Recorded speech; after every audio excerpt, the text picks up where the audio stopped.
High বন্ধুরা, দেখো আজকে আমি একটু সেরেছি, একটা নাচের ভিডিও করব। যারা আমার রেগুলার ভিউয়ার তো তারা জানে আমি নাচের ভিডিও করি এবং তার আগে একটু প্রিপারেশান নিতে হয়। এটা কনসেন্ট্রেশন তো করতেই হয়, আর তার সঙ্গে সঙ্গে কিছুটা মেন্টাল কনসেন্ট্রেশনের দরকার আছে।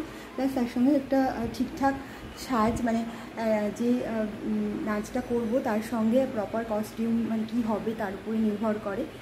তো আজকে আমি যেটা করছি অ্যাকচুয়ালি, আজকে আমার যিনি খুব প্রিয় একজন মানুষ, আমার ভালোবাসার যে মানুষ, ওর খুব কাছেই ওর বার্থডে আছে, সামনেই ওর বার্থডে।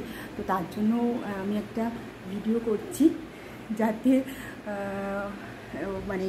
সেই অনারেই করছি অ্যাকচুয়ালি। বাট হ্যাঁ, সবার ওরই বার্থডে, কিন্তু আমার সব ভিউয়ারাই দেখবে, তো অবশ্যই তার জন্য একটা করছি এবং সেই জন্যই জাস্ট প্রিপারেশান নিয়েছি এবং শাড়িটা পরেছি। আর চুলটা দেখো একটু এইভাবে বেঁধে নিয়েছি। এবার এর সঙ্গে কী লাগাবো, কিছু একটা করতে হবে। তো যাই হোক, এরকম একটা খোপা করে নিয়েছি, আর সেই প্রিপারেশান নিচ্ছি বা কীভাবে করা যায়। তো আমার নেক্সট ভিডিওতে দেখতে পাবে আমি ঠিক কী ডান্স করলাম। আর অবশ্যই চোখ রাখতে হবে আমার চ্যানেলে।